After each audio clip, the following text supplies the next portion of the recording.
नमस्कार दोस्तों, आपका स्वागत है हमारे YouTube channel SK paramedical classes में।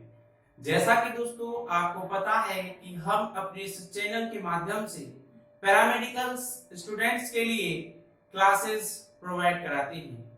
दोस्तों, लास्ट वीडियोस में हमने फिजिकल एग्जामिनेशन ऑफ यूरिन को डिस्कस किया था।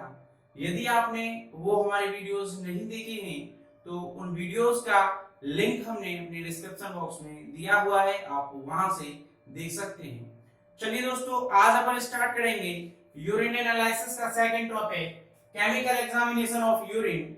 और वीडियो को स्टार्ट करने से पहले यदि आपने हमारा यूट्यूब चैनल अभी तक सब्सक्राइब नहीं किया है तो प्लीज इसे सब्सक्राइब कर लें और वीडियोस की नोटिफिकेशन के लिए बेल आइकन को भी प्रेस करें। चलिए दोस्तों, टाइम को बर्बाद नहीं करते हुए स्टार्ट करते हैं आज का अपना वीडियो और डिस्कस करते हैं केमिकल एग्जामिनेशन ऑफ यूरिन। चलिए, जैसा कि दोस्तों हमने अपने फर्स्ट वीडियो में जिस जगह पर अपने यूरिन एनालिसिस डिस्कस किया था, फर्स्ट टॉपिक जिसमें अपन ने पढ़ा था नॉर्मल कॉन्स्टिट्यूएंट्स ऑफ यूरिन, उसी प्रकार से केमिकल एग्जामिनेशन में भी अपन क्या पढ़ेंगे, दो कॉन्स्टिट्यूएंट्स के बारे में पढ़ेंगे। फर्स्ट जो कॉन्स्टिट्यूएंट्स के बारे में अपन स्टडी करेंगे वो है नॉर्मल कॉन्स्टिट्यूएंट्स। नॉर्मल कॉन्स्टिट्यूएंट्स के बारे में अपन पढ़ेंगे इसके अंदर, और सेकंड इसके अंदर पढ़ेंगे पैथोलॉजिकल कॉन्स्टिट्यूएंट्स।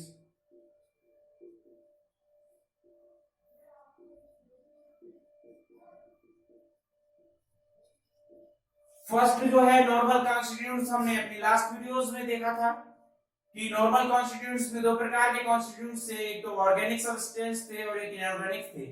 ऑर्गेनिक और इनऑर्गेनिक के बारे में हमने लास्ट वीडियो में बताया था। यदि आपने वो वीडियो नहीं देखा है तो डिस्क्रिप्शन बॉक्स में उसकी लिंक दी हुई है, आप वहां से देख सकते हैं। चलिए, आज हम इस वीडियो में बात करेंगे केवल और केवल पैथोलॉजिकल कॉन्स्टिट्यूएंट्स की, और देख लेते हैं कि पैथोलॉजिकल कॉन्स्टिट्यूएंट्स अपने यूरिन के अंदर कौन कौन से पाए जा सकते हैं, वो देखते हैं। इसके अंदर दोस्तों 7 कॉन्स्टिट्यूएंट्स पाए जा सकते हैं अपने यूरिन के अंदर, जिसमें फर्स्ट है प्रोटीन, जिसके अंदर फर्स्ट है दोस्तों प्रोटीन, सेकंड है ग्लूकोज, और थर्ड है कीटोन बॉडीज, और फोर्थ है वाइल्ड साल्ट,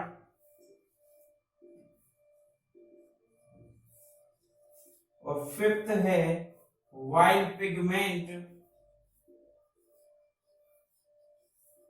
और सिक्स है यूरो बिलिनोजन, और 7 वन इज ऑकल्ट ब्लड। ये 7 पैथोलॉजिकल कॉन्स्टिट्यूएंट्स हैं जिनको अपन को डिस्कस करना है under chemical examination of urine के। स्क्रीन शॉट ले ले फटाफट से।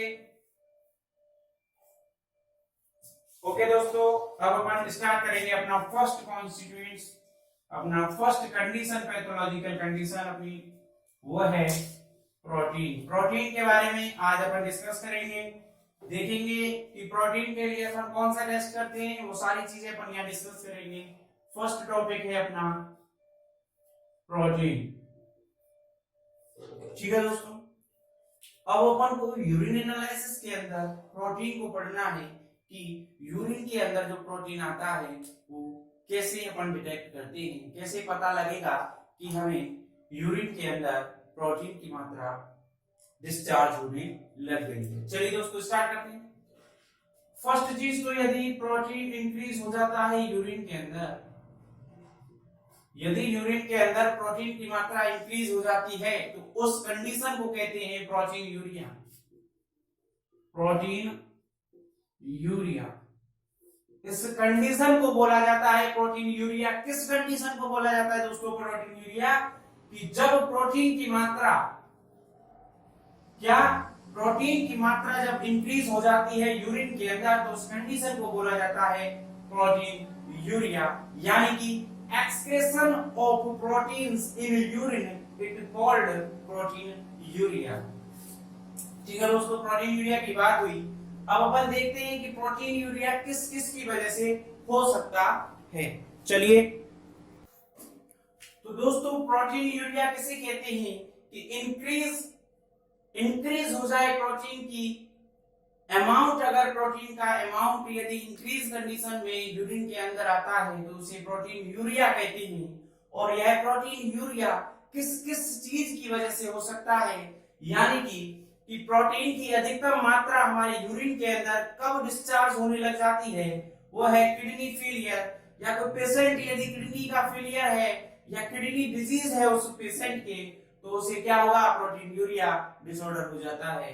और हार्ट फेलियर हो, लिवर डिजीज हो, रीनल कैंसर हो, या कोल्ड बाथ हो, या प्रेगनेंसी के समय भी ये कंडीशन अपने को यूरिन के अंदर दिखाई देती है।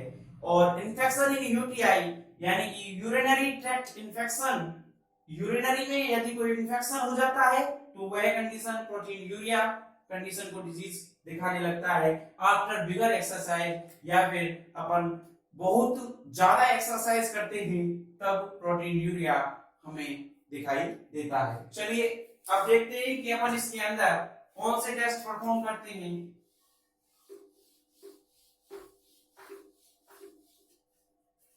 दोस्तों इसके लिए एक बेसिक सा टेस्ट होता है जिसका नाम है, टेस्ट का नाम है हीट एंड एसिडिक एसिड, या फिर इसे ही कहते हैं अपन heat and coagulation test. Acidic acid इस टेस्ट को परफॉर्म करने में काम आता है तो इसलिए इसका नाम रखा heat and acidic acid test. और इसके अंदर अपन जो मेजर करते हैं वो कोएगुलेशन मेजर करते हैं तो इसीलिए इसका नाम हो जाता है हीट एंड कोएगुलेशन टेस्ट। ठीक है दोस्तों, अब अपन इसका देखेंगे प्रिंसिपल कि इसका प्रिंसिपल क्या कहता है।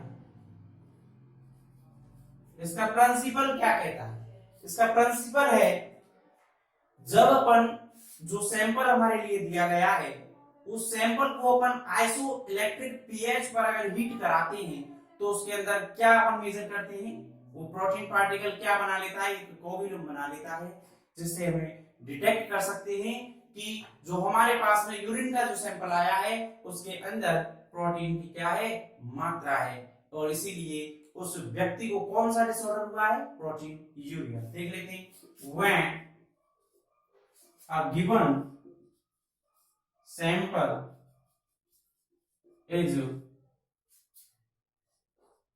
heated on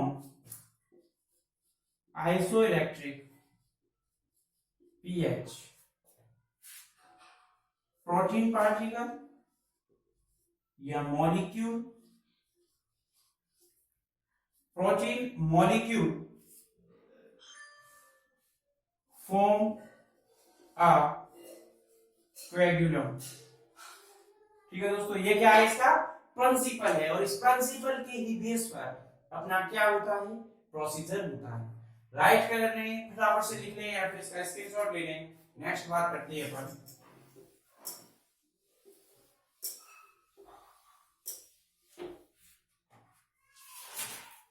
टेस्ट की बात हुई, heat and acidic acid test, या फिर अपन हीट एंड कोएगुलेशन टेस्ट करेंगे। प्रिंसिपल की बात हुई, अब अपन बात करते हैं कि इसके अंदर इस टेस्ट को परफॉर्म करने के लिए रिएजेंट्स कौन कौन से चाहिए। रिएजेंट्स की बात करें तो दोस्तों इसके लिए अपन को दो रिएजेंट्स की आवश्यकता होती है। फर्स्ट जो रिएजेंट होता है वो होता है क्लोरोफिनॉल टेस्ट, क्लोरोफिनॉल रेड।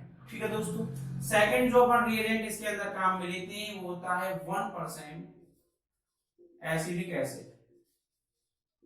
ठीक है दोस्तों, शुरुआत में बताया था कि इसका जो प्रिंसिपल का नाम है वो इसीलिए इस पर है कि एसिडिक एसिड, और प्रिंसिपल में जो अपन ने देखा कि कोगुलम बनाएगा उसके बेस पर ही इसका टेस्ट का नाम रखा था। अब अपन बात करेंगे, रिएजेंट की बात हुई, प्रिंसिपल हुआ, टेस्ट हुआ, अब बात करते हैं रिक्वायरमेंट्स की।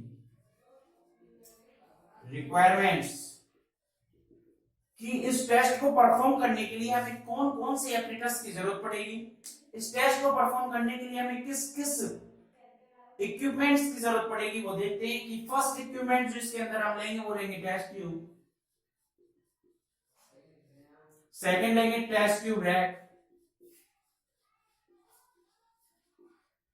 थर्ड लेंगे टेस्ट ट्यूब होल्डर, ठीक है दोस्तों। फोर्थ वन लेंगे ड्रॉपर, ठीक है, साथ के साथ लिखते जाएं।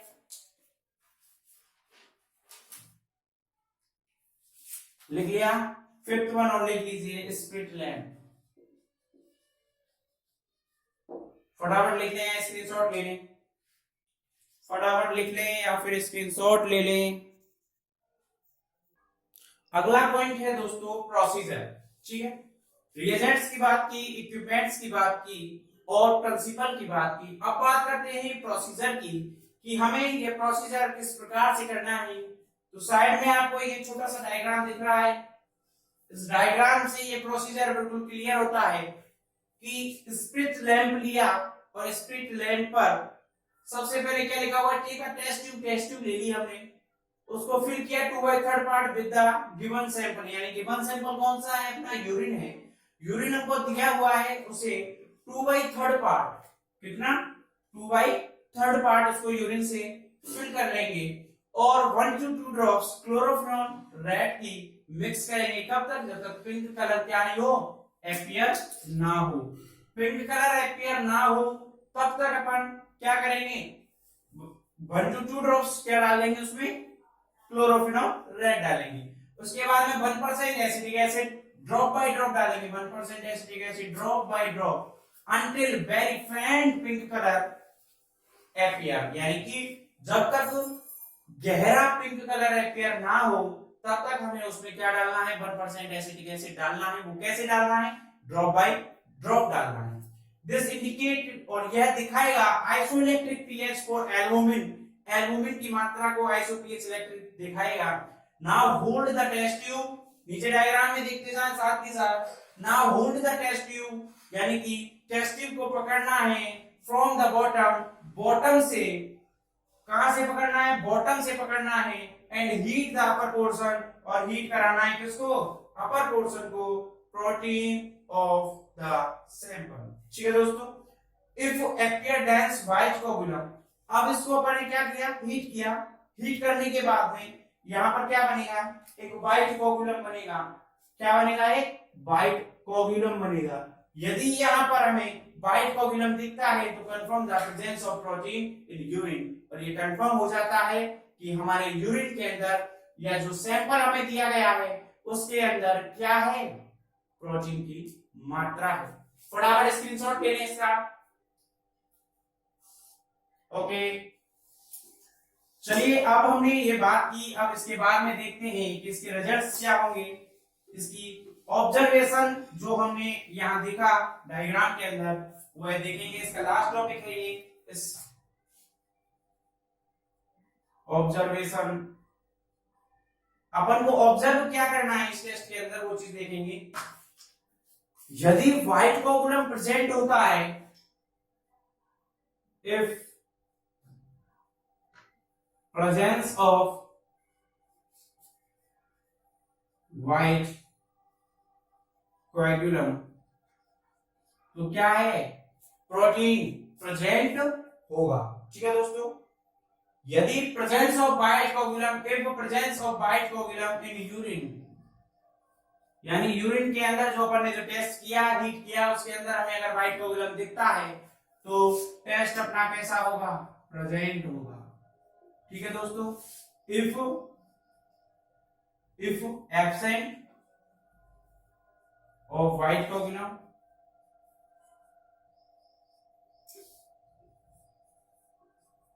व्हाइट कोगुलम इन यूरिन, तो अपना टेस्ट कैसा होगा दोस्तों, एब्सेंट, ठीक है दोस्तों। ये था अपना पैथोलॉजिकल कंडीशन फर्स्ट, जो कि अपन ने यूरिन के अंदर देखा।